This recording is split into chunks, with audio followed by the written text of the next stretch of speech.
Hey everyone, today I want to show you how I turned a traditional, linear multimedia generation workflow into a series of smart, modular sub-workflows. The result?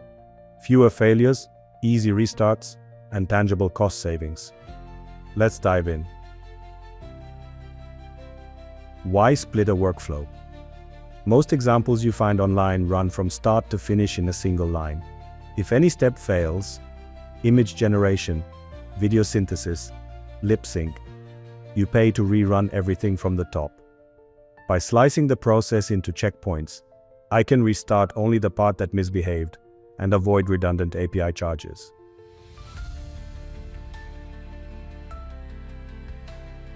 High-level architecture. The workflow starts from a scheduled trigger, a webhook, or a manual run. Regardless of the entry point, the raw data lands in a Google Sheet. The sheet has handy drop-downs for video type, aspect ratio, visual style, and, most importantly, status.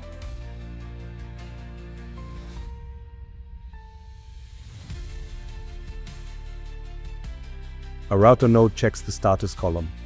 To do, image gen done, video gen done, audio gen done, lip sync done, and so on. Depending on that value, it dispatches the job to the corresponding sub-workflow.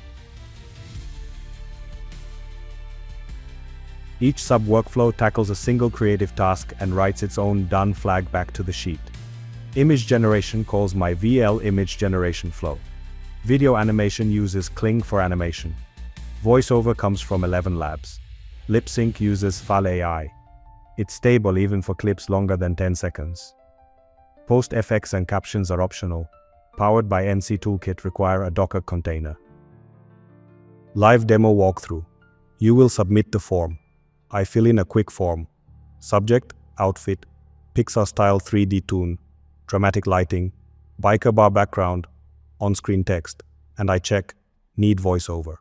It will update the Google Sheet. The trigger logs a new row in the sheet with status set to to-do.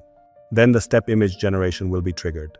The router spots to-do and launches the image sub-workflow. One prompt, one API call, and I get an image like this. Nice biker girl. Next step will be the video animation. Now that status equals image gen done, the router calls the video workflow. Kling animates the still. You can use VO2 or Runway ML also. Runtime is about 2 to 3 minutes. Cost, roughly 20 cents per 5-second video. Now of course will depend on generator you choose. VO2 is more expensive, or Kling 2.0 also is more expensive. The voiceover step. The first pass used a male voice. Oops, MY mistake. I roll back the status to video gen done, switch the voice to Vivi, and rerun only the audio step. No need to reanimate the whole video instant savings, so saved money from image and video generation, around $0.3. Lip sync. Fal.AI syncs the new voice to the animation in under 2 minutes. Final assembly, optional. If I want background music, captions, or branding, the n8n Toolkit workflow stitches it all together. Because each creative step is isolated, any failure or tweak restarts only that module. Image API about 10 cents per call, video API about 20 plus cents, voice API around 3 cents, and lip sync is negligible. If the video step loops overnight, a linear workflow could burn your entire credit. The modular setup caps the damage to the single faulty piece. What is the conclusion and your next steps? Splitting your pipeline into sub-workflows gives you graceful recovery, lower bills, and faster iteration. You can grab the full workflow on RoboNuggets community and start creating cost-efficient videos today. Thanks for watching and happy automating.